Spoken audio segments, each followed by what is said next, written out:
It's a decades-old mystery. This is a view from the south side of the crime scene. Approximately where Officer Grubai is now is the approximate location of the body.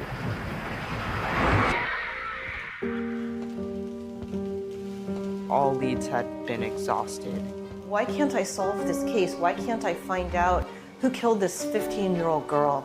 How could the killer just do this and disappear? Karen Stitt was just 15 when she was brutally murdered on her way to a bus stop in Sunnyvale, California, in Silicon Valley. Dumped at the base of a cinder block wall behind some bushes, her hands and her legs bound with her own clothes. Raped, stabbed over 50 times, and left to bleed to death by a monster. To cross paths with an evil predator on such a short window of time is like a lightning strike. When someone is murdered, it's like a whole world has been destroyed. It changed all of our lives forever. For every family member and friend who never got answers, there are investigators still haunted by the case they never closed. It was a case that hung over their heads for decades. It was in their neighborhood, happened on their watch. They wanted it solved. Decades after Karen Stitt's murder, one determined cop, Detective Matt Hutcherson, takes her case on. But I was reading a newspaper one day and I saw this article about this Sunnyvale cop who had posed as a busboy to gather DNA evidence to solve a cold case. And I thought, this is kind of cool. Sounds like a TV show or something. Matt never gives up, and he will use every avenue available to him to solve the crime. He's willing to kind of get down in the muck to do whatever it takes to find these people. He will bust tables, and he will collect trash, and he will get his fortune told. Matt will do anything to identify these killers. For every story, there's a villain and a hero. And I think Matt is the hero in this story.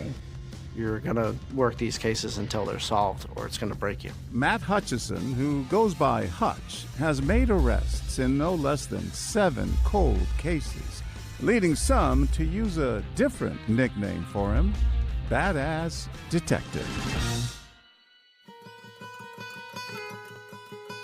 I was born and raised in the city of Sunnyvale. Grew up like any other kid, playing Little League and all the sports that I could. I asked Matt what he was like as a kid, and he says, I guess you'd say I was willful. I was a willful kid. I'm the youngest of 3 boys, so I had to keep up. I had to get a quick wit to defend myself quite a bit. He went to high school probably 5 miles from where he does his police work. Then he went to Cal Poly San Luis Obispo, which is a few hours down the road. So he's very much a local guy. You didn't start off wanting to be a cop. What was your original plan? I majored in history, and I thought that I was going to be a high school history teacher, maybe coach golf or football. And while I was in college, I realized I probably don't have the patience to be teaching high school kids. My stepfather worked for the city of Sunnyvale as a police officer for 30-plus years. Oh, wow. And he kind of guided me down that path and said, you need to consider public safety, and I think it'd be a fit for you, and it was. It's a unique program in all of the United States. Every officer there is a fully trained police officer, EMT, and firefighter.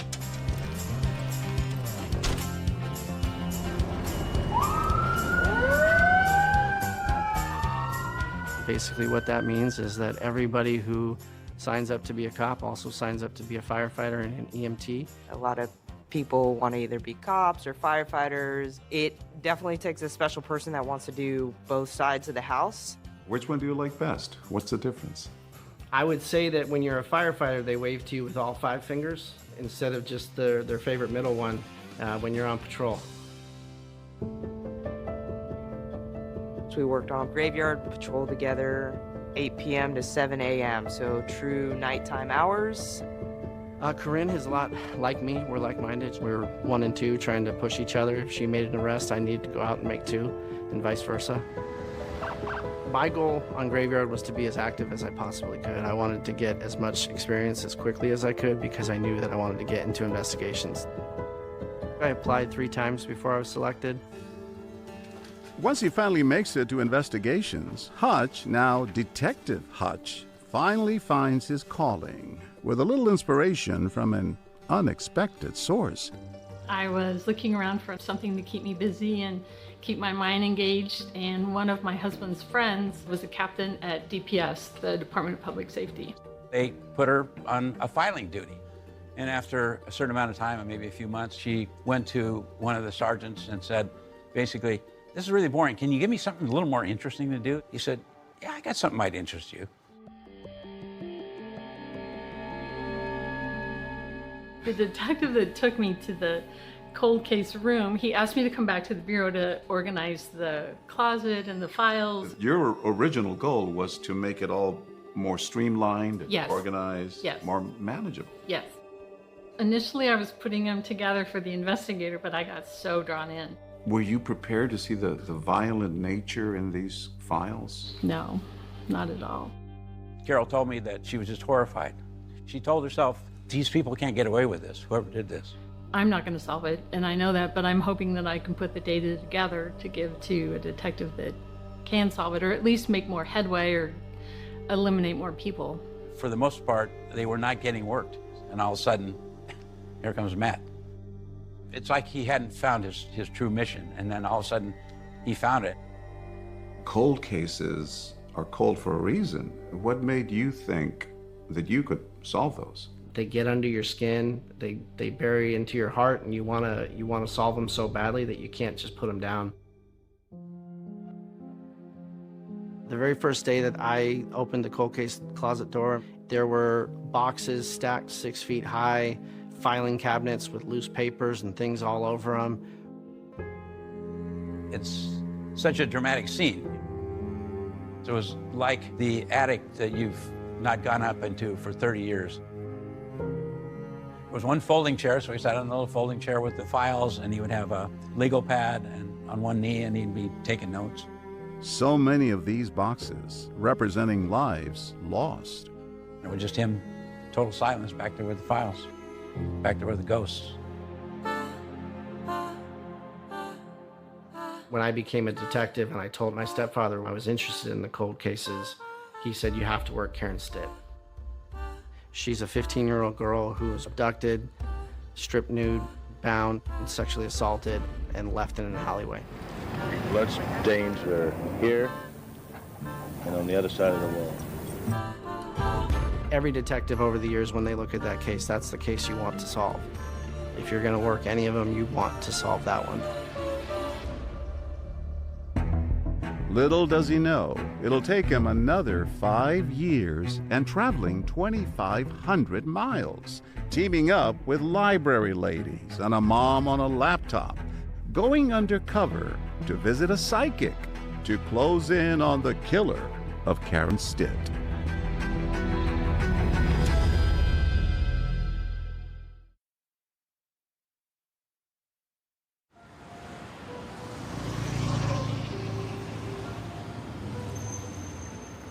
It's a sunny September morning, and a truck driver is making a delivery to a local garden center. He sees something in the bushes. What did he discover? Initially, he thought he was seeing a mannequin and didn't think twice about it. It wasn't a mannequin. No, it was a young girl. What we're approaching right now is the wall where she's eventually found. All this was completely different in 1982, so this is a driveway that goes down an alley, and this wall extends about 20 to 30 feet down this alley. Her body was found right behind this wall? Yeah, there used to be a large hedge and a bunch of bushes that lined the wall, and she was concealed between the bushes and the wall itself, laying on her side, looking out. You used this alleyway when you were a kid? Yeah, so I would get stuck at this red light here, and I would cut through the alley and find my way back out onto El Camino. I wasn't one for patience and waiting at red light, so I found a way around. My thoughts of this alley changed dramatically when I realized what happened here. You have to work? Yeah, finally. In this case, they did a scene walkthrough where they actually videotaped it. About how far is this west of the body, Jim? About 40 feet. So I can see exactly what they saw. Blue jeans, belt, more cosmetics, lipstick. There was blood on the wall behind her body, and then up above her, there was more blood on top of the wall. Blood stains are here and on the other side of the wall. The brutality of this crime was over the top. She was stabbed over 50 times in the chest and sexually assaulted. She was nude. She had her hands and her legs bound with her own clothes. Leaves near the victim's feet were disturbed, which suggested she had been thrown there still alive. And it's certainly the most graphic and violent scene that I've seen in my career. The voice that we hear narrating the crime scene video, who is that? That's Bruce Dudley. As the lead crime scene investigator, he was the one directing all the evidence items that were collected. He managed that entire crime scene. He actually told me that this case has given him nightmares for years because he wanted the case solved so badly. Object here appears to be a makeup pencil, eyeliner. Personal items of hers were strewn about where she was found. A brown-colored compact. They went through the crime scene and took painstaking care to preserve everything they thought might be usable someday down the road. And that will be branch 5. They were collecting branches from the bushes that she had been brushed up against. They were taking blood samples, soil samples. They collected every one of her personal items that they could find on scene. There was a wallet that was kind of underneath her body. Inside the wallet was her Social Security card that listed her name, Karen Stitt. Karen Stitt was a high school girl that lived in Palo Alto, about 20 minutes north of Sunnyvale. As investigators focus on the crime scene in the alleyway, their fellow officers monitor the perimeter to keep the public out. One of those officers on the perimeter got approached by a young man asking questions about, hey, what's going on? What's with all the police activity? The officer eventually asked, well, who are you? What are you doing here? And he said, I'm David Woods, and I was here last night. I was dropping off my girlfriend in this area. Her name's Karen Stitt. We had just moved out there that summer. It was a pretty amazing place to land at. Shortly after is when I met Karen. I was 16 and Karen was 15. I was with Karen when she met David. We were at the mall, and I vaguely remember her meeting a boy with a baseball cap on, and from there she continued seeing him. I think I could call it a love at first sight. She just really swept me off my feet, and we were just instantly a couple at that point. It was just pure bliss, really. We'd go out wandering around. One place I remember, it was a Tower Records. You're flipping through records and albums. We're both into rock music. I had definitely a wide variety of tastes. I know she liked a lot of what I did too. On the last night of her life, Karen takes the number 22 bus from Palo Alto to Sunnyvale for a date with David. David met her at the bus stop. He played video games at a 7-Eleven. I got really good at this one called Defender. They went to a miniature golf course. And then we walked over to our new house and met with my parents and sister briefly. We went up to my room and I played some guitar for her. I was big into guitar then. And after a while, we went back out and just hung out at this little elementary school that was close to the house. We lost track of time a little bit and hustled off toward the bus stop. He was worried that he was going to bust curfew. I was kind of on thin ice about that, with my parents always coming in a little late. He's got to get her back to the bus stop because he's got to get back home. We got close enough to see the corner where the bus stop was at Wolf and El Camino. And, we kissed goodnight and she grabbed my ball cap, which was, a prize to her. She knew that was kind of a part of me, as I'd always have it. And it's like, okay, I'll get it back from you tomorrow.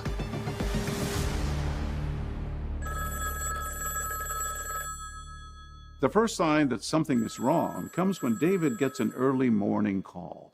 Family and friends are looking for Karen. She never came home. I got a call wondering if Karen was still at my place, that she didn't come back last night. And, I got dressed and went down, picked up the bus at the same spot. David heads to Palo Alto to retrace her steps, but there's no sign of Karen.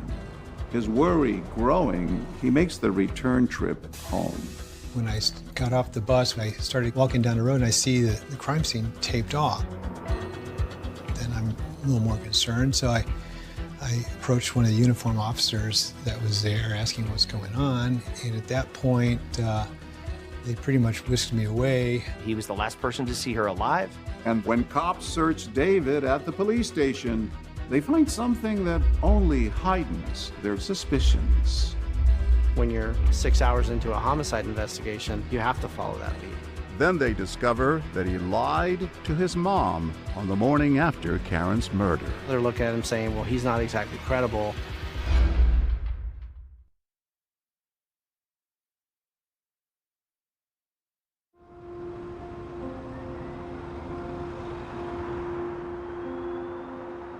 It was right around this area that Karen Stitt, just 15 years old, says goodnight to her boyfriend. He turns and runs in that direction to make curfew. She heads in the opposite direction, around the corner, to catch her bus. But the bus comes and goes, and Karen never gets on.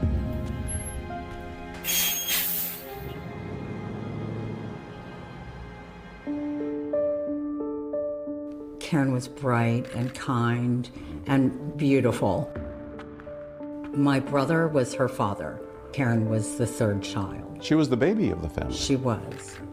She was born prematurely. She weighed less than 6 pounds and really wasn't expected to live. But she was strong, and she grew into a thriving baby and a happy child. So from the very beginning, she was a fighter. This one's dated 1972, and she's in her brownie outfit. So she would have been 5 there. And here, I remember this is their house in Pittsburgh, where she was raised, sitting on the couch in their living room. And then this final picture is her with her sister. This is Suzanne in the front, Karen in the middle, and a family friend, Susan. Her mother and father divorced? Yes, they divorced, and my brother first moved to Georgia and then took a job in California, living in Palo Alto. And then at 14 years old, Karen's life is hit with tragedy when her mother, Kathy, takes her own life. What impact did that have on Karen? I can only imagine what it's like to lose a parent in any circumstance at such a young age. But she was lucky she had the support of her family, and particularly her older sister, Suzanne, who just adored her. After her mother's death, Karen moves to California to live with her father full-time. She went out there and was immediately enrolled in school and seemed to be doing great. She went to Palo Alto Senior High School, or Pally. She came in halfway through what would have been her freshman year. We just clicked, started hanging out, swapped numbers, and just became really tight friends. Karen was definitely a person that once you met her, she was just like no other girl that I had ever met before. We were either always on the phone or together, out doing what 15-year-olds do, hanging at the mall, being girls. We weren't afraid to take walks to the store, ride the buses by ourselves. It was just easy living at that time. As the summer ended, she was in love. Mm-hmm. She was about to start a new school year. Was this a new life for her? I think it was. She was excited about the future and about the possibilities. But Karen's sudden murder stuns her friends and family. One of her shoes is up to the right, underneath the limb there. It was just unthinkable that something like that could happen. The leaves appear to be pushed back during the struggle. He didn't want to believe it, like it couldn't be true. Where the other 2 subjects are standing is about where the body was located. And you see that there are monsters out there. It changed all of our lives forever. As they search to identify the monster who killed Karen, police are locked in on the one person they know she was with the night before, David Woods. And At that point, they pretty much whisked me away, took me down to their station for questioning. What did officers find in his pocket? When he came in for questioning, it's common to just do a cursory search of him to make sure he doesn't have any weapons. And when they did that, they found that he was in possession of a pocket knife. Could be the murder weapon. He was the last person with her, and now he's got a weapon on his person. They're certainly concerned that that could be the murder weapon. David, what we need to know from you is the last time you saw Karen, where you were. She came over to visit me last night. About what time? She came over about between 8 and 9. The detectives are probing him for information as if he's a suspect. I don't know that he necessarily recognized that he was a suspect in that moment. It still was not occurring to me that something this horrific could have happened. What's she wearing? She was wearing her blue jeans, blue and white striped shirt, black satin jacket. She had it on at the time, or did you give it to her when you met her? I gave it to her, but...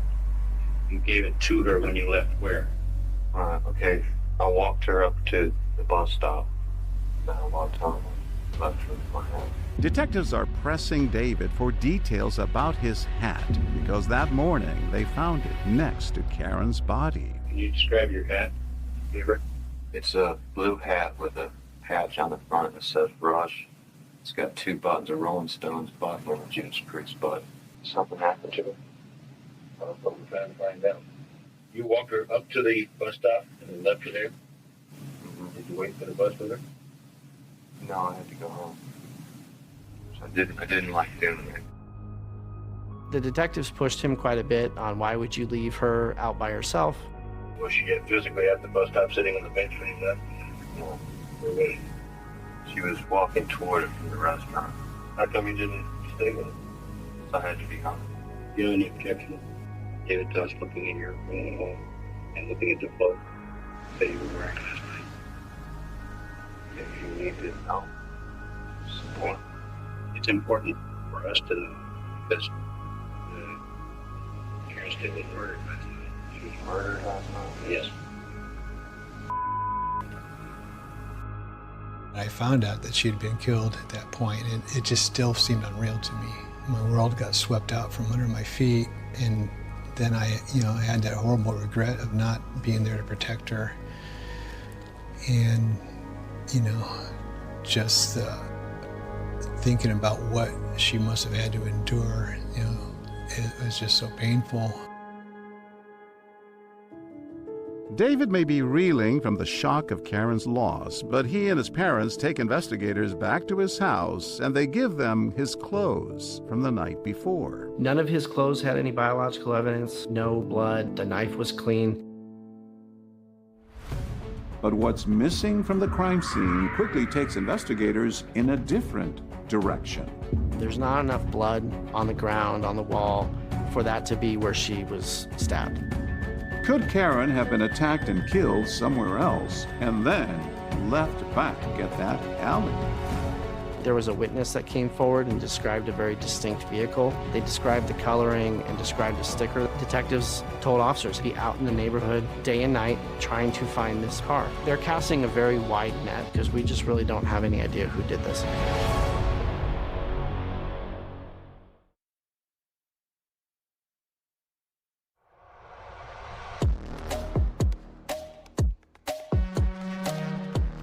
Every time I look at the crime scene photos,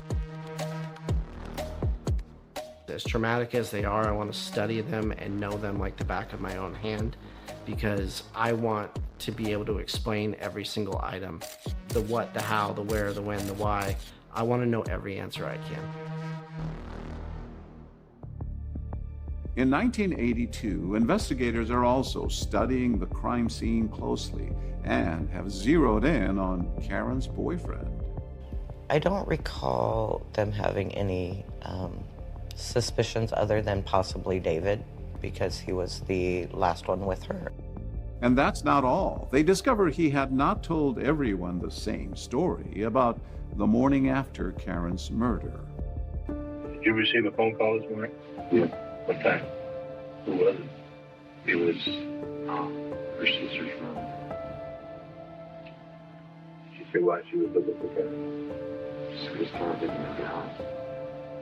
But when he hung up the phone that morning, he had told his mom something different. When David finishes that conversation, Mom asks him, who was that? And he tells his mom it was Karen. Even though he explains he was just trying to avoid worrying her, it feeds their suspicions. When the police are talking to all these different people and getting 4 different versions of the events, they're looking at him saying, well, he's not exactly credible. Why would he lie to his mom about who he just talked to? Even as they're taking a hard look at David, cops are also re-examining the crime scene and details that seem to be pointing in an entirely different direction. Where Karen was found, there's not enough blood on the ground, on the wall, for that to be where she was stabbed. There's just no way. I've always believed that whoever abducted her put her into some sort of a vehicle that was big enough that the crime was committed inside the vehicle. The investigators keyed in on that as well. At one point, there was a witness that came forward and described a very distinct vehicle. It was either a truck with a shell over it or a panel van type of vehicle. Detectives told officers, I need you to be out in the neighborhood day and night trying to find this specifically described car. And they actually found a vehicle that matched generally the description and found that guy and interviewed him as well. But this tip goes nowhere, as does every other potential lead they chase. From a reportedly violent military veteran seen in the area that night, to a clerk at the 7-Eleven, where David Wood said he was playing an arcade game. They just had blood on the wall, a boyfriend who made some statements that were inconsistent, and there's really nothing else to work. Did the family suspect anyone? I don't think there was anyone that the family truly suspected. And they kept saying, you know, it's only one phone call away. Whoever knows anything at all, just make the call. The longer it went, I knew the harder it was going to be to find somebody. We didn't hear anything for quite a long time, like 5 years or something. And then somebody would reach out. And then you wouldn't hear anything again for a long time.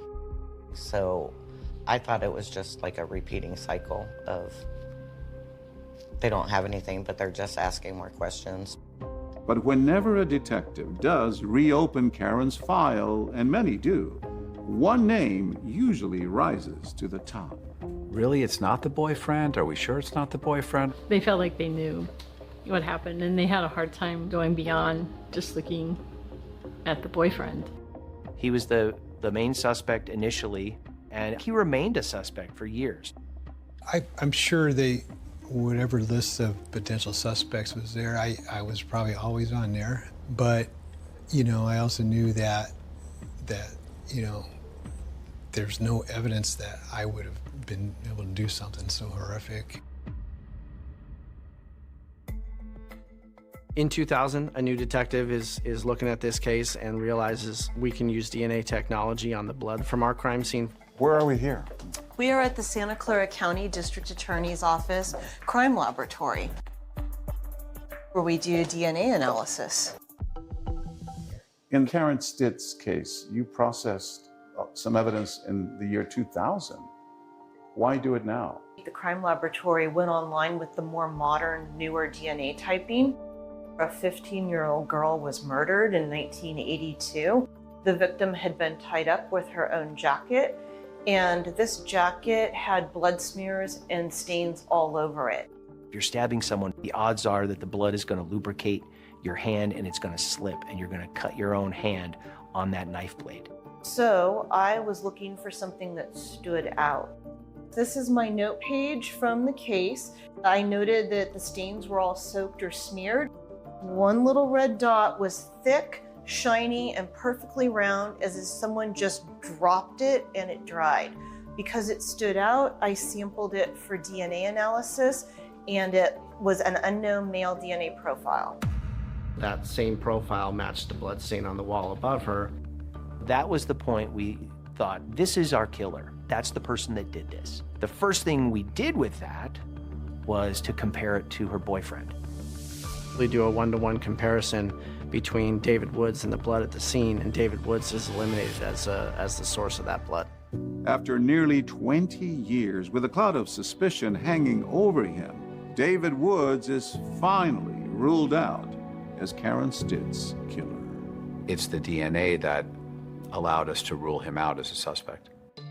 How does this unknown DNA profile change the investigation? Now that's the person that you need to focus on. Figure out who that blood belongs to. We didn't know who it was. It was a profile that was eligible to be uploaded into CODIS, the national database, and we did upload it, but there was no hit. I got to a point where I felt like this probably will never get solved. It almost became a subject that we didn't talk about in the family. But 35 years after Karen's death, Hutch takes this case on with a new determination to solve it. When I first started working it, there had been an article in a local newspaper where her father was quoted. And the sentiment was, I haven't heard from Sunnyvale in quite some time. I don't think they'll ever solve my daughter's case. I called him right away and I said, Mr. Stitt, I'm taking the case now. I will work it. And that conversation was short, and he basically told me, don't call me back until you do. And as Hutch digs into the case, another unsolved murder in the same town just a few years earlier catches his attention. A young security guard, 18 years old, stabbed to death inside of an office building. She was a young girl still in high school. There's parallels in these cases because they're both stabbed, and it's a complete, what we call a whodunit. So what connection could there be between these two cases?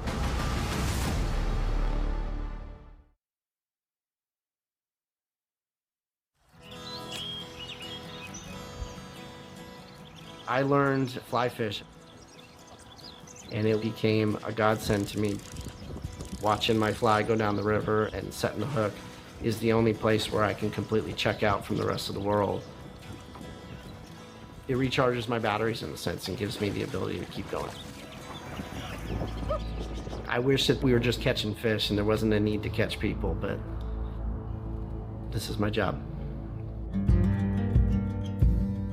Matt was always working on more than one case at a time because you would hit a dead end and he would just start working on another one.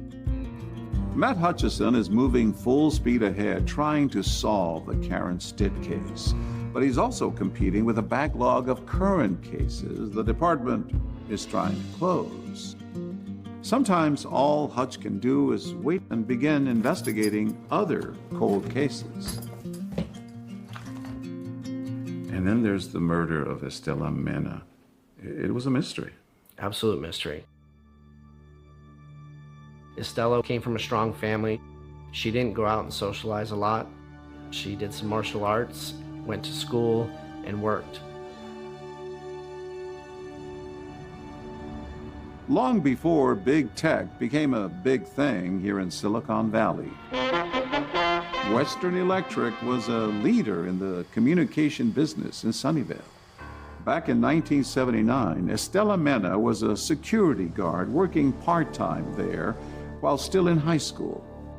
She's 18 years old and she's still in school, but she's taking on such a serious job. I always just looked at it as a sign of her ambition and where she wanted to go in life. On a Saturday afternoon in October, Estella was planning to attend a martial arts competition after work. She never made it. It was a weekend where Western Electric didn't have all their employees going in and out of the business. There was less staff on scene.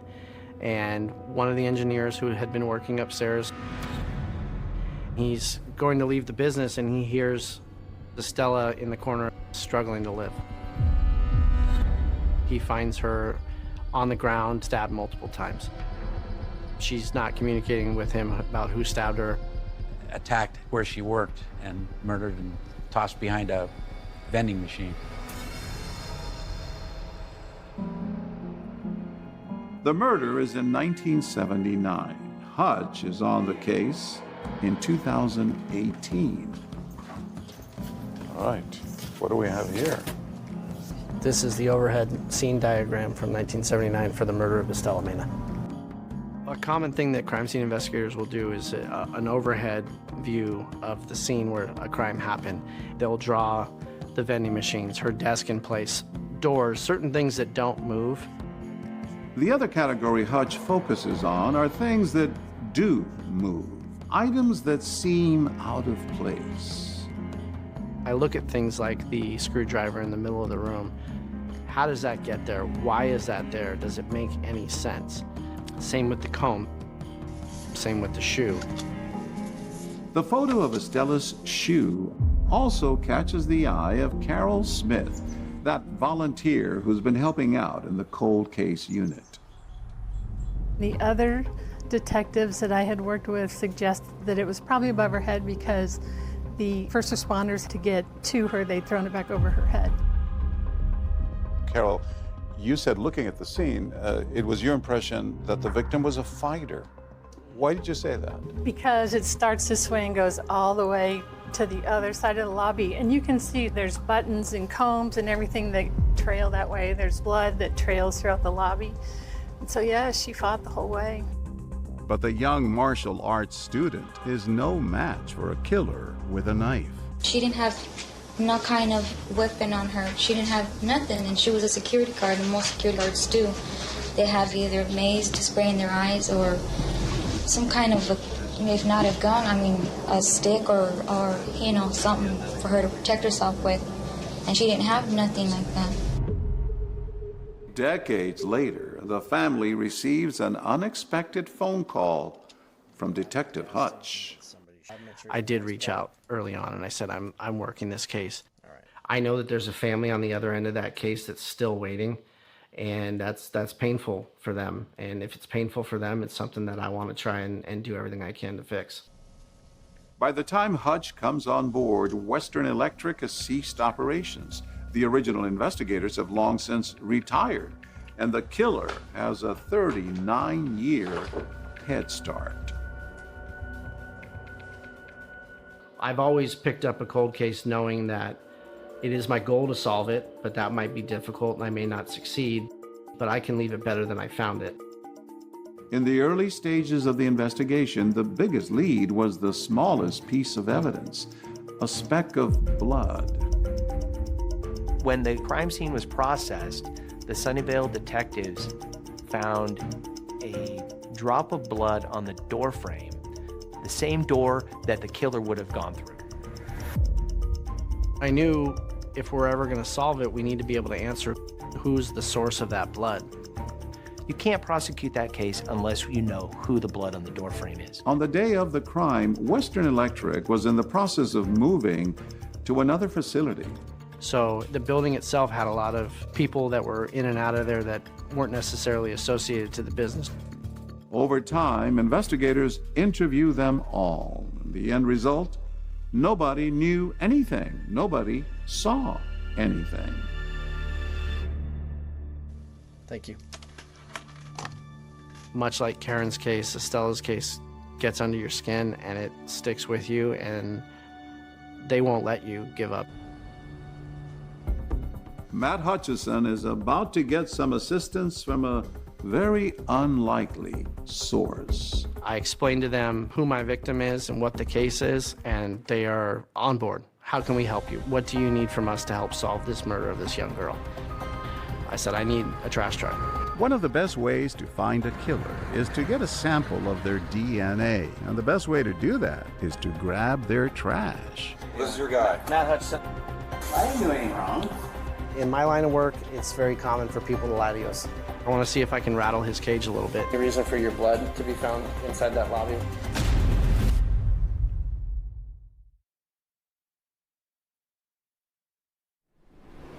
Nobody should have to see the things that were done to those two girls.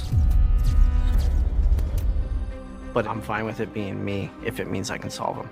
And solve them by any means necessary. Because if he sees you out the window, your cover is blowing. I rode the truck as if I was just any other employee.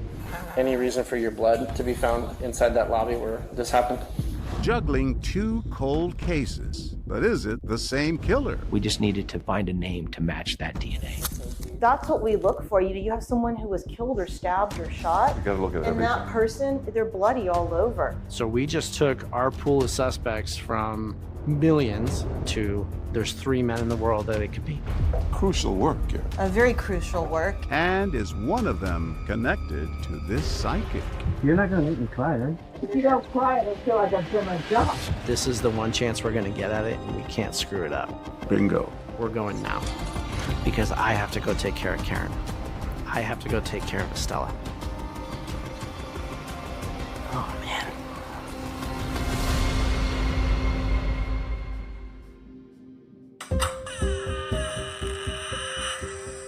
Detective Matt Hutcherson is stuck in the past by choice. I'm fortunate to work cold cases in Sunnyvale. Working case files pulled from a closet few others dare to enter. I went in there, I almost turned around and went out and said I give up. Instead, he starts working multiple cases at the same time, including 2 eerily similar stabbings. Karen Stitt, a 15-year-old stabbed multiple times while on her way to the bus. Estella Mena, an 18-year-old security guard attacked on the job at Western Electric. Both murdered, but by whom? There's constant disappointment. Can the man they call Hutch break the cases before the cases break him? Oh, man.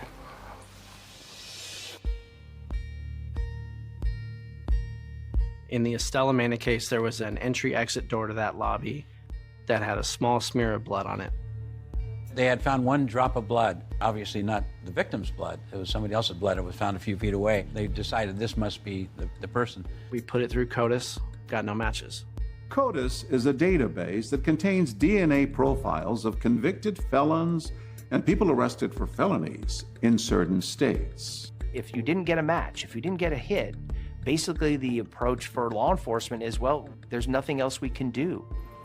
But the game changes with the arrival of forensic genetic genealogy. Now that same genetic profile found on the doorframe can be compared not to criminal databases, but to millions of profiles submitted to public genealogy websites. We got back some genetic matches that were close relatives that quickly kind of identified one gentleman who lived in Southern California who could be the source. It's the best lead investigators have had since 1979, a subject with a connection to Western Electric. I went into the case file with the name of the subject that lived in Southern California, and he jumps off the page. He was an employee at Western Electric. He did a brief interview in 1979, a couple days after the homicide. He essentially said, "Hey, I'm an employee of the mailroom. I don't know anything about the homicide." So we devised a plan to try to collect his trash that he's left out at the curb. A partner and I fly down to Southern California where he lives. But the execution of that plan is more complicated. Police surveillance reveals the subject puts out his trash just moments before the garbage truck comes down the street. So taking it in the middle of the night is not an option. You want the element of surprise, because if he sees you out the window, right, your cover's blown. Our cover's blown, evidence could be gone, he could be prepared for the interview and come up with a story that I can't refute. When I get face-to-face with him, I want it to be the first time he knows we're investigating him. So you gotta be able to surprise him. Have to. You gotta get creative. I do. We actually contacted the trash company in this case and got them to give us a truck so that we could drive on the truck and collect the entire can. You asked the trash company for a truck. Their reaction?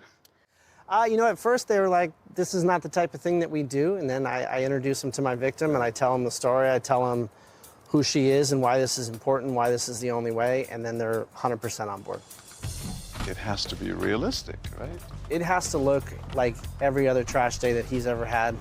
It was important that I look exactly like another trash employee. So I had the vest on, I rode the truck as if I was just any other employee because we didn't want to give the impression anything was changed. They roll out the old beast that's been on the line for probably 15 years, and it's got 3 inches of just sludge. Sludge. Just disgusting. And I tell them, guys, we're gonna put samples of DNA into this thing. It has to be pristine We have to have a way to preserve this evidence. These trucks are designed so that when a can goes in, it smashes all the trash to make room for the next can. We disabled the compactor arm, and then we drove to a local hardware store and bought a big tarp and crawled up in there and rigged it up inside the truck so that when the can dumped in, we would catch just our trash and it wouldn't touch anything else, and we'd be able to drive away with it. So then you hit the streets. You head to this guy's house, and what happens there? The first thing I see is another one of these trucks half a block ahead of us, and I'm in full panic thinking this guy's gonna take our can. We got on the horn with him and said, you need to just blow by the address.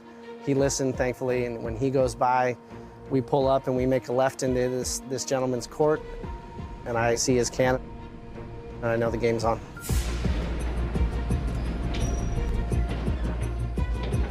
The trash is successfully deposited into the truck.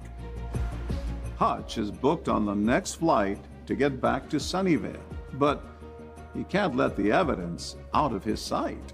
We found a lot of cigarette butts, bottles, cans, anything that somebody puts in their mouth can be a source of DNA. And then I try to get through TSA with a suitcase full of trash, thinking that they're gonna put me on some sort of watch list or something. We were able to get on the plane, fly it back, and then my task is immediately take it to the crime lab because we want it tested right now. Match or no match? It's a match. We know who the source of the blood is inside our crime scene now. The work is on now. We have to prove that he's the one that did it. Hutch returns to Southern California, and this time it's to come face to face with his prime suspect. Hi, sir. Well, this is your guy. Matt Hutcherson. I'm really sorry to ruin your day, and that's the copy of the search warrant. Jesus. Why do we have to have a search warrant? I didn't do anything wrong.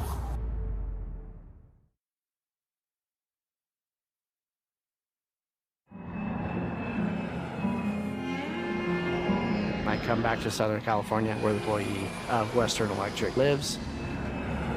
I think everyone assumed, quite reasonably, that the blood on the door frame that the killer went through has to be our killer. When we arrived at his house, we had the local police department with us. We'll do this wherever you're comfortable. Okay, I appreciate it. You want a cup of coffee? I'm okay, thank you. I want to see if I can rattle his cage a little bit and make him uncomfortable, and maybe he'll slip up. In my line of work, it's very common for people to lie to you. Did you ever suffer any kind of injuries or have any accidents when you worked at Western Electric? Not that I remember. Maybe he'll say something, or maybe he'll give me some indication that he actually is the perpetrator in this case. This is one of the doors leaving the business. There's a blood smear. You see it right there. Any reason for your blood to be found inside that lobby where this happened? I don't think so. Why would you kill the security guard? There was no money there. He couldn't have been calmer or more cooperative. Have a safe trip back. Appreciate it. I wish I could be more help, but I So when I look at that, I believe that he's credible, but he might just be a good actor. He might be just saying all the right things.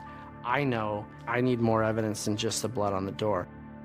Can I put him somewhere closer to the victim, maybe on the victim's body, on her clothing, on some item that I know she touched and interacted with? We need to look at all of the evidence all over again. And as soon as I knew we were going to test other items, I came back to Carol's voice in my head saying, Matt, you have to test a shoe. You have to test a shoe. The two of you talked about that shoe Yes. incessantly, apparently. You can ask Matt, but yeah, I bugged him. She made it very clear to me that she wouldn't speak to me again if we didn't test that shoe. The bottom line is that shoe should have been on her foot, and it's not anymore. And that only happens because it falls off during the fight. Although they've seen the crime scene photos numerous times, neither Hutch nor Carol have seen the actual evidence until now. This really humanizes it. You see a height and a weight on a piece of paper, just somebody's statistics, and that resonates in your brain. You see that, and then you hold something that belonged to them, and you see just how tiny she was. You can see the different areas that they sampled here, where you see a circle with pen. You can see a slight faint stain in there. Blood doesn't always come up like a bright red stain that's going to jump off the page at you. From that tiny wedge shoe comes the answer Hutch has been looking for. The blood on that shoe is not just Estella's. There's also someone else's blood that doesn't match that former employee they've been pursuing. So, whose blood is it? It's not the same guy that's on the doorframe, which now throws a wrench into my case. The unknown DNA is entered into CODIS, and this time, a hit. There's a gentleman named Samuel Silva who lived in the state of Colorado, who was identified as the source of the blood that was on Estella's shoe and the DNA on her pants. Sam Silva's killed before. He was a violent felon. He was arrested for rape. He was arrested for attempted murder. All of this in Colorado. The main question now for the detective: was Samuel Silva ever in California? Hutch gets the answers by digging up Colorado probation reports, where officers once asked Silva if he ever lived outside of that state. And when the probation officer asked him, well, where were you and what were you doing? He said, I was living in Sunnyvale, California with my two brothers in 1978, which would have put him in my city and possibly crossing paths with my victim. Estella Mena was killed in 1979. The street in Sunnyvale where Silva lived was less than 2 miles from Western Electric. Matt Hutcherson keeps digging. He finds a copy of a resume that belonged to Estella Mena. It turns out that before she worked at Western Electric, she worked here at Great America Amusement Park. And guess who else worked here? Sam Silva also previously worked at Great America. We don't know if they knew each other for sure, but maybe that's where he got to know her. And eventually, Carol, you hear the news that there's been a break in the case. Matt called me immediately when he got the news, so this part always makes me teary because that was such a... I mean, that just gets to your heart. And all these years, yeah, to finally hear that we had gotten this one done, that was a big day. But no matter how hard the detective keeps working the case, there'll be no arrest, no conviction. Samuel Silva had died years earlier. I know I can never put handcuffs on him. I can never tell the family that we got him. You still have a job to do. When I go to the family and I say Samuel Silva is the person that did it, that's not all I'm going to tell them. I'm going to tell them why I believe that.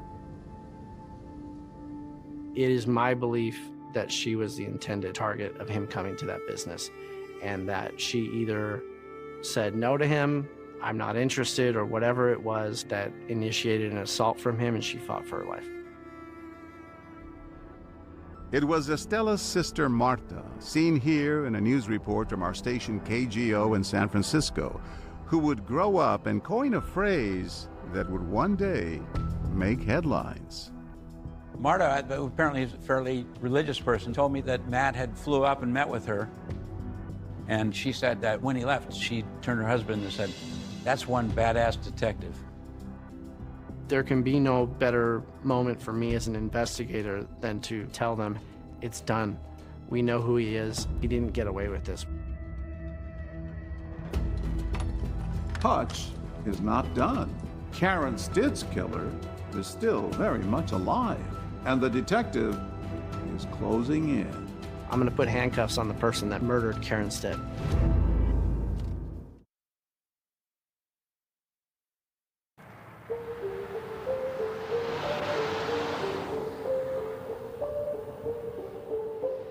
In the decades-long mystery of who killed 15-year-old Karen Stitt, Sunnyvale has an answer of sorts.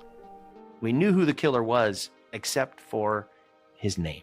We had his DNA profile. We just needed to find a name to match that DNA.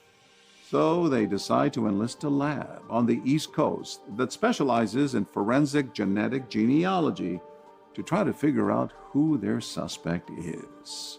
When we send the DNA off for genealogy, we're taking that blood that we know belongs to a male, converting it to a genealogical sample to see if we can match to any of his relatives. We can then try to work backwards and figure out who he is. Hutch has a lot of hope, but it's immediately crushed. We get back 3 very distant relatives, all third cousins. The advice from the lab was move on to a different case. You're not going to solve this one. We're talking about people that are so remote, there's basically no chance that we're going to be able to build a family tree to narrow it down to this particular perpetrator. They said, Matt, do you know your third cousins? And I don't know any of them, so it made sense to me that this is going to be an uphill battle. He was a little bummed, but I know Matt, and I've known Matt for a long time, that wasn't going to keep him down for too long. It's easy to feel sorry for yourself as a cold case investigator and say, well, these cases are so dang hard. If I don't solve it, nobody's going to get mad at me. I'm just going to put it away. I quickly learned that I couldn't have that kind of attitude with Karen. I took her picture and I put it up on my desk right behind my phone. She's staring at me, telling me, don't give up on my case, you can solve it. If 3 third cousins are as close as he can get, Hutch decides to start there. So I went about the task of, let me build this tree as big as I possibly can get it. From what he can see online, one of those third cousins has already built out an extensive family tree, potentially crucial investigative leads. But first, Hutch has to convince that cousin to help him.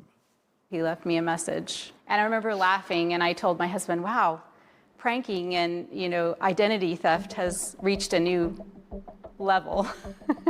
A couple days later, I received a text message. He sent me a picture of his business card and his officer badge on a table.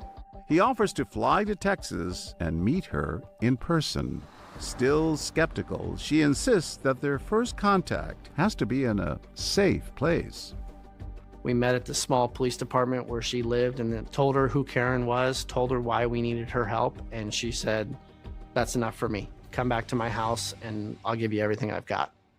It really struck me. He cared about Karen, he cared about her family, he cared about what happened to her. And so we rolled the family trees out on her kitchen table. All of the profiles of people who were living were basically blacked out. And he asked me if I would be willing to fill in all the blank spots. How many names did you wind up writing down for him? I want to say it was at least 100.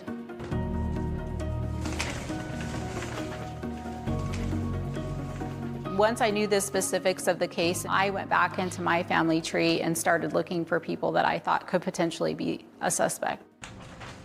We're building the data, but we have no idea where to go with it at that point. I'm just waiting for something or someone to come along and help me.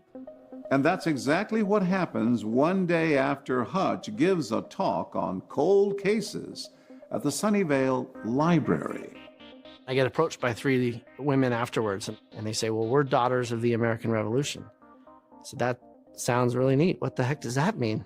And they said, well, we've chased our DNA all the way back to the American Revolution. I said, wow, you guys seem like you're the experts. Have you ever thought about working for a police department? They keep their day jobs, but agree to volunteer on Karen's case, working with Hutch to fill in the blanks across the suspect's family tree. One day, his phone rings. There was one genealogist that kind of took the lead amongst the rest of them, and she called me and said, we have something. And she didn't talk like that in any of the other times I'd ever talked to her, so I start getting excited. I'm like, we have the guy? She goes, no, we don't have the guy, but there's this person. If you go out and you get their DNA, we'll know if we need to go after that person's cousins or if we need to go after that person's uncles. He's local. He's in San Jose, which is 10 minutes down the road. After a simple local trash grab one night, the results confirm Karen Stitt's killer is one of this man's 3 uncles.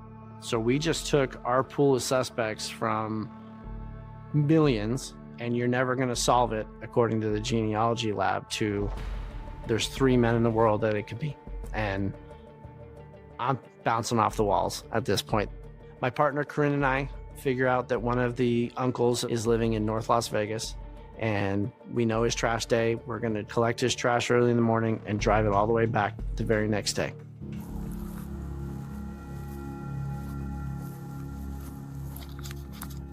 I was pretty excited, a little nervous.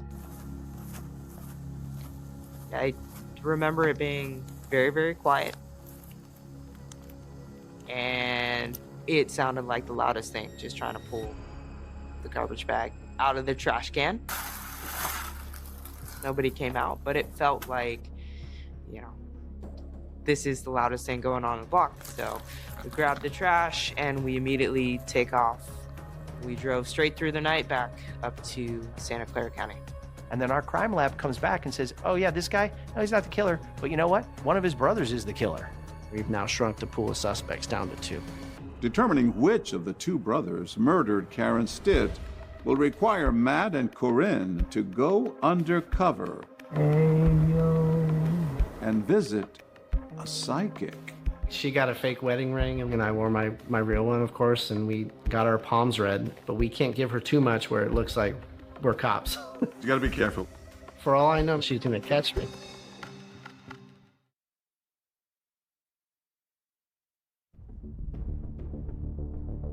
Investigators Matt Hutcherson and Corinne Abernathy are steadily narrowing down their suspects in the 40-year-old murder of Karen Stitt. Through just working the leads and not giving up and building these family trees out, we narrowed it down to a group of 4 brothers. There was a lot of case discussion on which route we would take. And then it becomes a process of elimination. One by one, you got to go out and get their DNA. And that leaves us with 2 brothers, basically on opposite ends of the country. One was in Maine, and one was on the island of Maui in Hawaii. It came down to Gary Ramirez and another brother. Gary lived in Maui. We ultimately ended up in Hawaii. We didn't know too much about the individual in Hawaii. We knew that he lived in Maui, but we didn't know precisely where. We had a good idea, but there was no way to verify if he was actually living in that particular house. Some of the last records on file of where he may possibly reside was this residence. So we had to get a little bit creative and see if there was a way that we could confirm that he was even living there. I did just an open source search on Google of the address, and there's a pin on the address that says that there's a local psychic. A psychic? She's the landlord of the house, and she does palm readings out of the residence itself.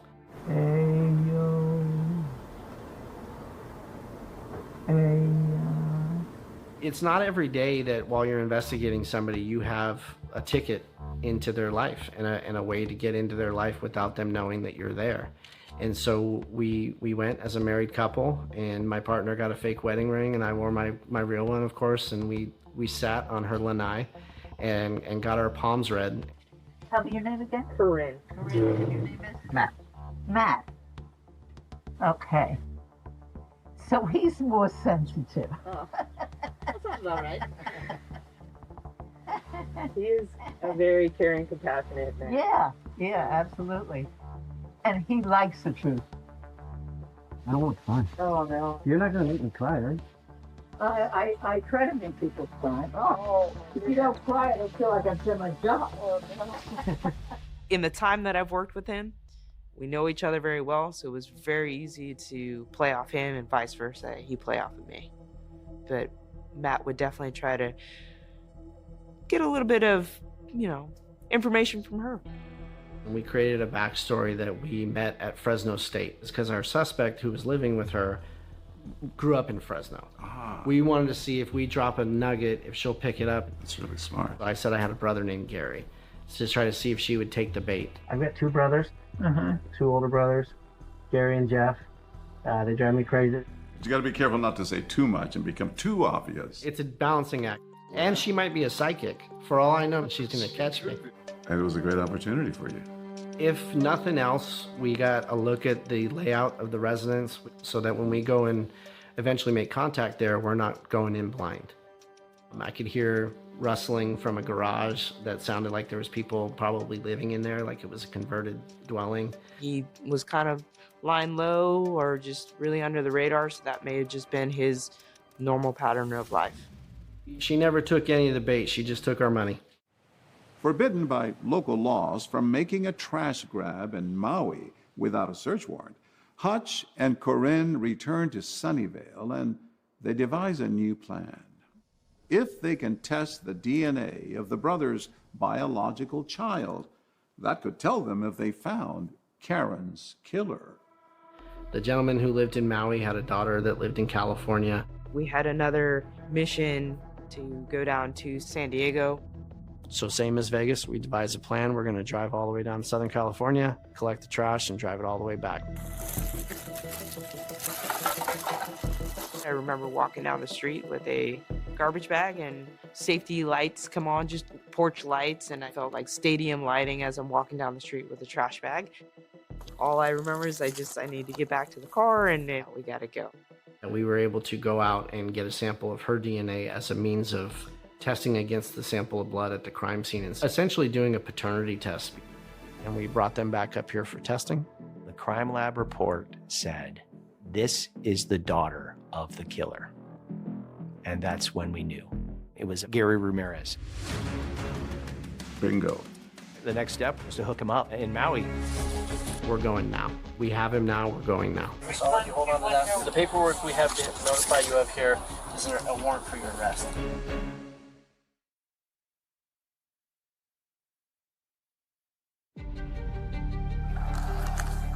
Once we knew that Gary was our guy, we filed a complaint charging him with murder. We're gonna go and make an arrest in Hawaii. Did you know he was going to be there? We had a Maui detective call Gary and say, you might be the victim of identity theft, can you call us back? And when we landed and tried to do a briefing with the local authorities, he called and said, I want to meet with you guys right now. Bingo. Everybody sitting around that briefing table looked at each other and said, we're going now. As we pulled up, I saw Gary Ramirez. Yeah, how you doing, sir? I recognized him from his photos. Yeah, we just have to verify who we're talking to so we make sure we have the right investigation going. Do you have your ID? Do you have an ID? No, I have a military ID. Okay. Is that something that we can see? The paperwork we have to notify you of here is a warrant for your arrest. So I'm gonna hold on to this. We're gonna do this right away right after that for you. I'm not gonna let you fall down or anything like that. Go ahead and turn that way and just keep your hands behind your back for you. I knew 10 seconds from now, I'm gonna put handcuffs on the person that murdered Karen Stitt. And they're not just any handcuffs. I took my stepdad's handcuffs from when he was an officer in the city of Sunnyvale because I wanted some representative of Karen from 1982 to be part of that arrest. It meant that much to you. It meant that much to me, but I knew it meant that much to his generation of cops. Oh no, what happened? What did I do? It's something that's really old that we would be happy to talk to you about and share more information. Oh no, what did I do? So I'm gonna walk with you so we're not standing right by the house. Can you walk forward for me? His reaction? He tried to express surprise, but it didn't come off genuine to me at all. We'll get him to the car and then we'll explain it. We have a warrant for his arrest. I don't know what I did. For somebody to be accused of something so heinous, if they know they didn't do it, I would have expected much stronger denials. You have the wrong person. This is wrong. This is the penal code for murder in California. What did I do? What? No, something's wrong. Hutch and Corinne drive Gary Ramirez to Maui's police department to be processed and questioned. This is kind of the moment, especially for Matt, where you ultimately want to try to get as much information as you can and just get the truth. Can I come in, Gary? Hi, Gary. What's that? Thank you. The way he conducts those interviews, he's so good at getting people to be comfortable. It's a work of art. You're saying it's not you. I want as much explanation for how it's not you as possible so I can go find the guy that it is then.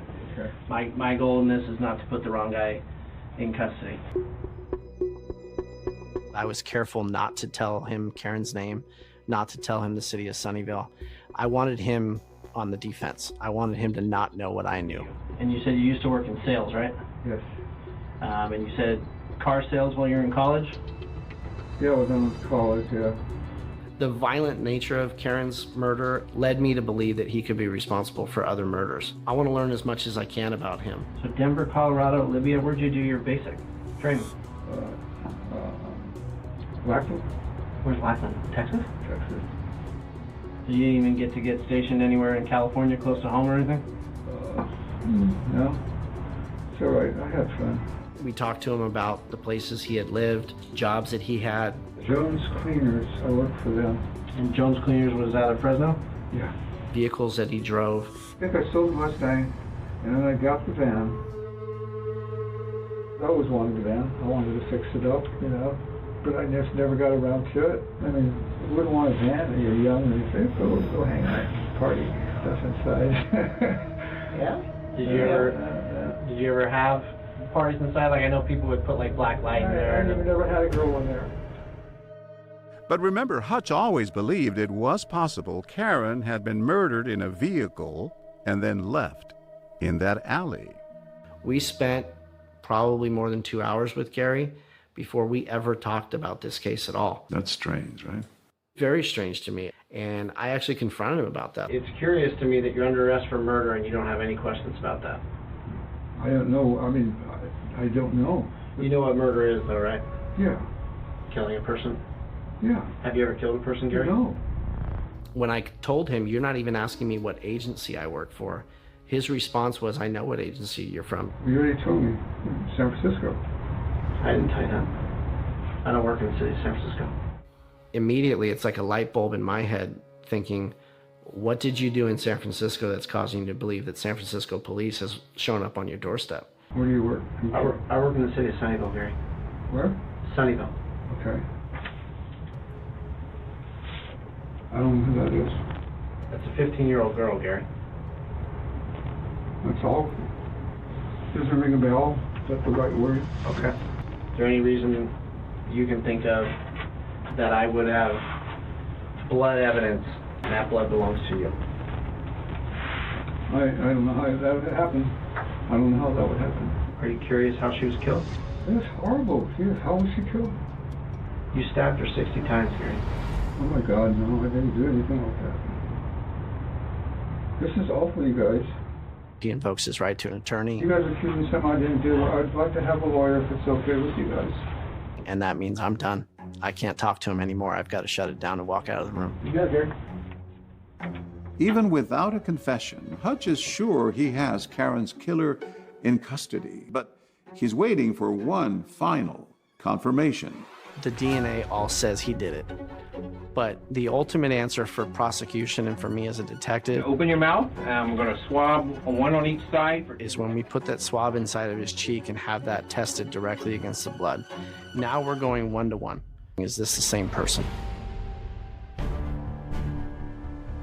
A Sunnyvale Department of Public Safety detective flew it back, brought the sample to the lab. They worked this case 24 hours until they got the result. By about 3 a.m., I had the DNA results. I compared it to the evidence from the blood stain from the jacket, and it was an exact match. And I remember being in bed, but something told me, wake up and look at your computer. And I had an email from the crime lab, and it said, Gary Ramirez is the person that killed Karen Stitt.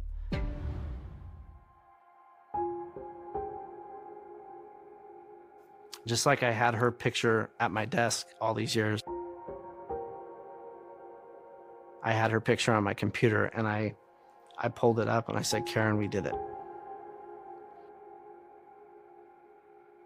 Hutch then calls Karen's loved ones, who have waited 40 years for the news he's finally able to deliver. I was just overwashed with emotion. I'm amazed and grateful that this day it finally came. Oh my God, 40 years later. You had never heard of this man prior to this? No, not at all. It was shocking to me when he told me how old he was. I was bitter, to be perfectly honest with you, that this man got to live a full life And in return, we lost Karen. When it's time to go to court, the man who loved Karen will finally face the man who killed her. I wanted to be there whenever he was present. I wanted to make eye contact with him, straight-faced eye contact. But I want him to say I'm guilty, and I want him to explain what he did.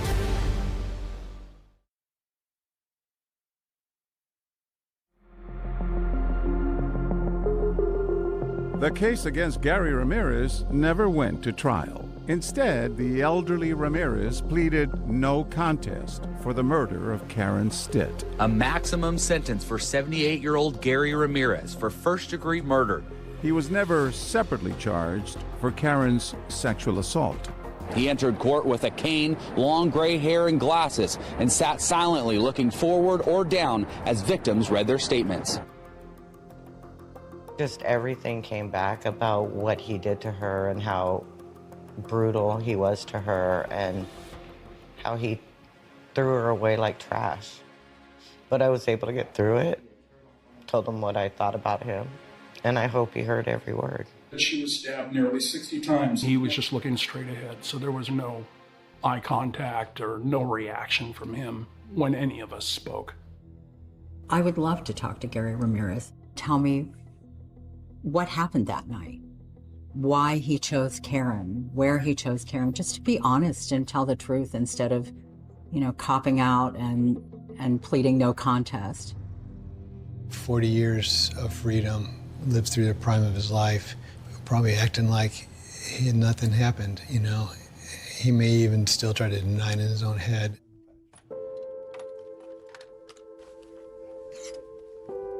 There's a cost to solving cold cases, a psychological one.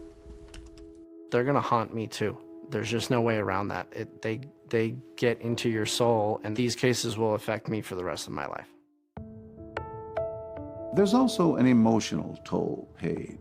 For Matt Hutcherson, providing closure for other families sometimes comes at the expense of his own. There's times I have to give my little boys a hug and a kiss goodbye and say, I'm gonna be gone for 3 or 4 days, and you're not gonna understand why. But what I always try to do is I would tell my sons, I need you to work the case with me. And they'd say, well, what does that mean, Dad? And it says, I'd say, you take care of Mom, because I have to go take care of Karen. I have to go take care of Estella.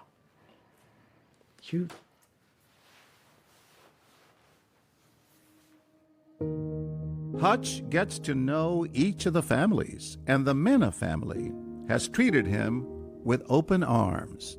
They're almost like extended family now. They call me Sobrino, wow. which is really cool. Sobrino means nephew. After her case was solved, they held a memorial mass for her, and they invited me to be a part of it, and then afterwards they had a reception, and I got to just sit with her family and hear stories that don't make it into a police report. Matt Hutcherson will be the first to say he didn't solve these cases alone. It was all of us. It's not just me. I was able to still test blood and clothing and different things and get DNA on them 40 plus years after the crime because the investigators collected them. They had no idea about DNA technology then, but the evidence they collected is what ultimately led to both of these cases being solved. I think it's really significant and impactful that both in the Karen Stitt case and in the Estella Mena case, key players and key personnel were volunteers. You ever allow yourself to acknowledge that you were so much more than just a volunteer file clerk? That's what I did, though. Some people would call you a hero. No. I was organizing files, helping Matt. And you do it all over again. Absolutely. I'll do whatever I can to get more of these cases worked. If more of them get worked, more of them get solved. And I hope all the Gary Ramirez's of the world and the Samuel Silvas of the world are living in fear for the knock on the door that's coming. A promise and a warning backed up by the numbers. Detective Hutch tells us that he's very close to making an arrest on an 8th cold case. Now, of course, we'll stay on that. Absolutely, we will. And while he continues to investigate, Hutch has not connected Gary Ramirez to any additional crimes in California. We reached out to Ramirez for comment, David, but we did not hear back. That's our program for tonight. Thanks so much for watching. I'm Deborah Roberts. And I'm David Muir from all of us here at ABC News in 2020. Good night.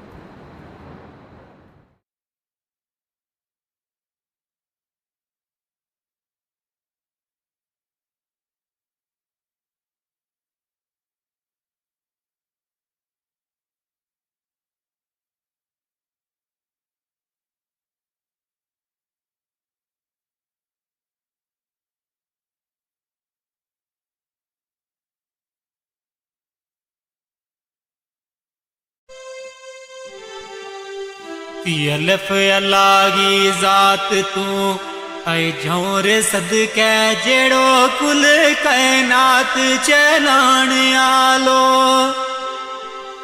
अल्फ अल्लाह की ज़ात तू झोरे सदके जेड़ो कुल कायनात चलाण आलो हुक्म उसके बाजना पतर अल्लाह ओ तेरो मेरो वजूद बनाण आलो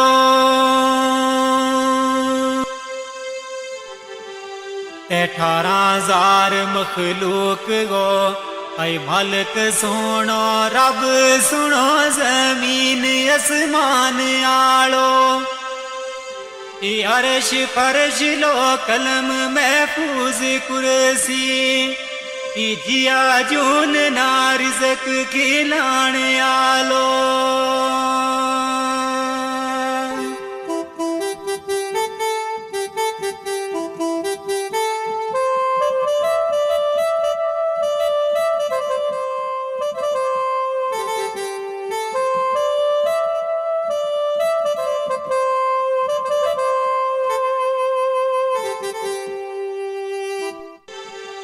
दाल दुखांगी गल सो नौरे तमना एक बच्ची मासूम रोलाओ गई है दाल दुखांगी गल सो नौरे तमना एक बच्ची मासूम रोलाओ गई है ओ उसकी मारे गुलनाज है बहुत दुखिया मारा सीना माँ बर छिलाओ गई है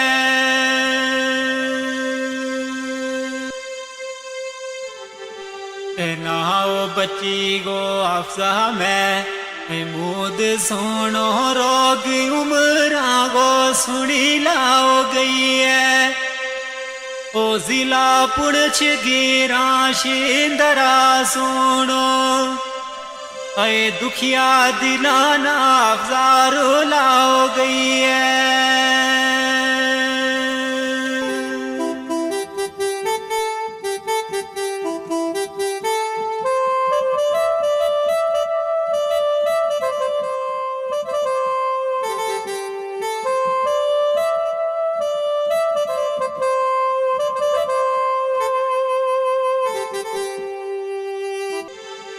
दाल दर्द जो दयांगा ऐ बोते ओ खाए पर बचागी नारे जो दई ओवे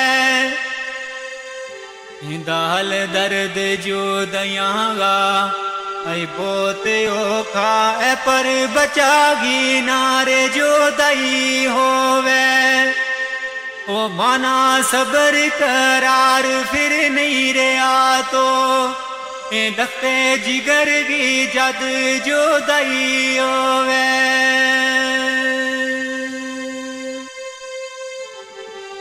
बाप उसको मैं मुँह दियो हुसैन दुखिया अफसा जही बची सीने लाई होवे ओ दुख मुझ जावेद माँ बाप नावे ओ बचा किसे की नारे जो दई होवे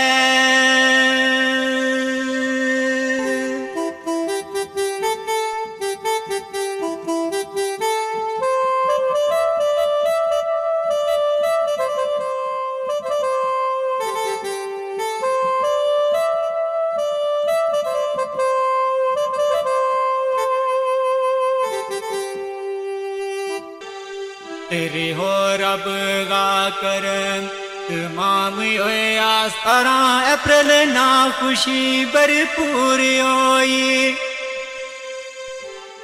रे हो रब गा करम तमाम होए आस्तारा अप्रैल ना खुशी भरपूर होई ओ अल्लाह पाक ने दिती एक बच्चियों सोनी ऐ गुनाहगारांगी अर्ज मंजूर होई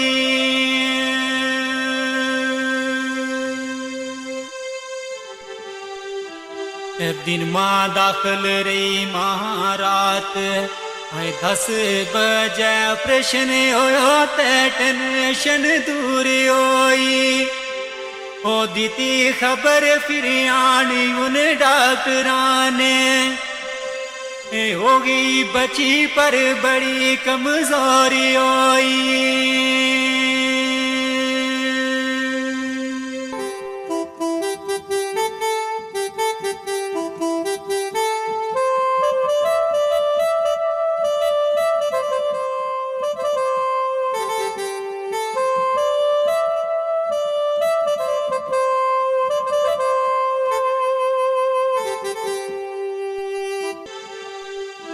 सलाह दीती वीर डॉक्टर है कमजोर बची ले गए बीच मशीन रखाओ दीती ऐ सलाह दीती डॉक्टर है कमजोर बची ले गए बीच मशीन रखाओ दीती 18-19 तक रखी पुणछ अंदर और पर इकी नर जोरी कराओ दीती ऐ रात 9 बजे मामू ऐ नानी दोए गड्डी तरफ जोरी चलाओ दीती ओ मासा देरी ना लाई ले चल गया ओ 12 बजे जोरी पहुंचाओ दीती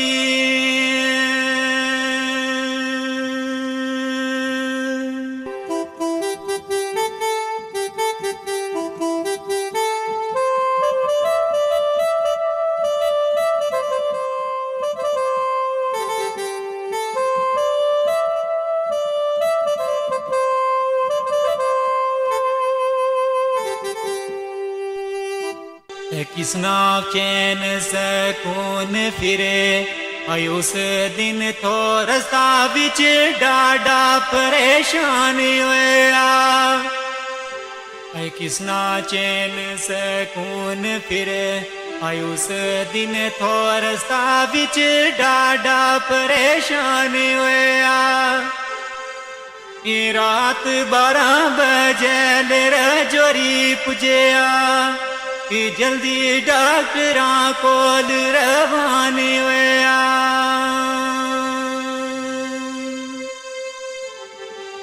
ऐ डॉक्टर नब्ज तके मुतू कि बोल न सके असली राज तू बे वो हैरान होया ओ अमानत रब की है तम सबर करियो ए आपसा बची गारू वे रवानी होया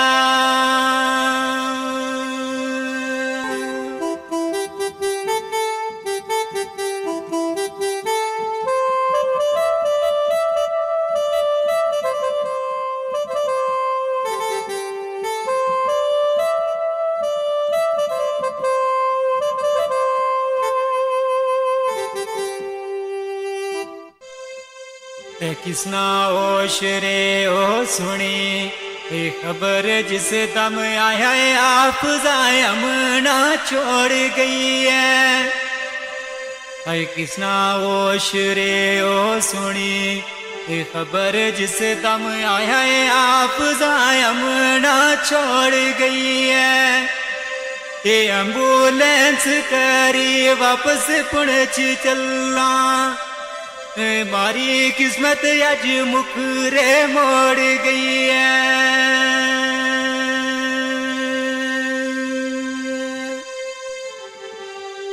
आई गुल नाज वाणी अरे ईमान बाकी मेरी खुशी ना किंगा तू रोड़ गई है दाखिल बीच अस्पताल थी पुणछ अंदर ये मांगुल नाज गो दिल क्यों तोड़ गई है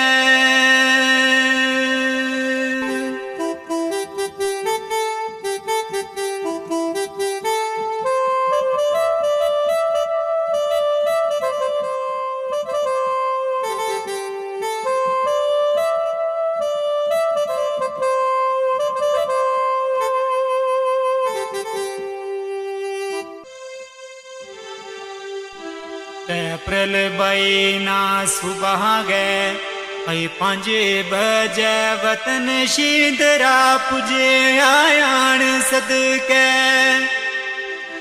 अप्रैल बईना सुबह गए 5 बजे वतन शींदरा पुजे आयान सदके माना 10 बजे एम्बुलेंस आने तेरा तकन गाया अफजायर मान सदके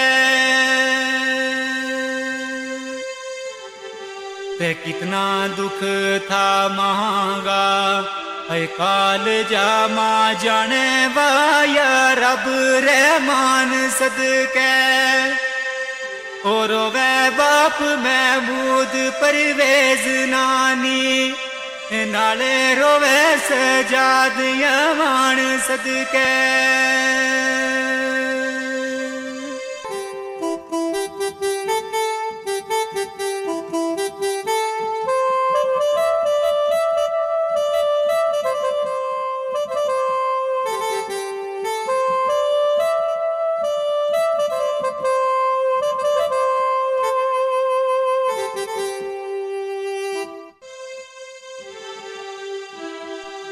कफन दफन गो विलोणे यार के ओ इना दुकाना उण मीटौरे किसरा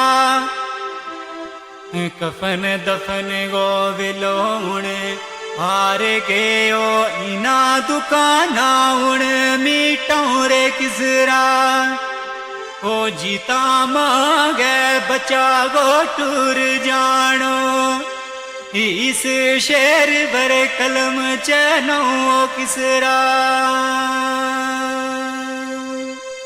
ते अच्छा रब वाले हुणे आई छोड़ गई है तीना सिना नाड़ूण लो किसरा सबर या तो नी दिल मां याद तेरी रोता दिला ना चुप करूं किसरा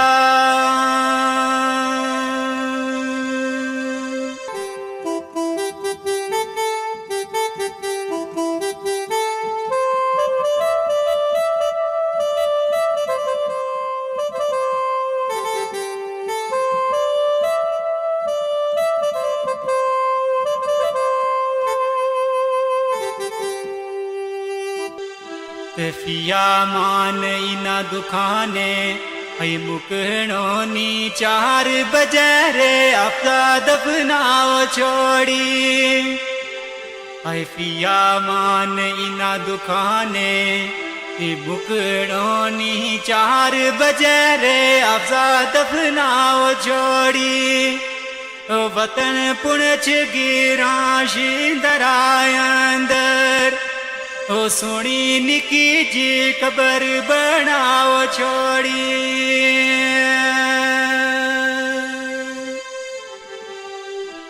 सबर करियो महमूद गुल नाज दोए मानत रब गी रब ने छुपाओ छोड़ी ओए पिया मान जावे तू इजाजत ले ले जख्म मोड़ी भी क्यों रे दुखाओ छोड़ी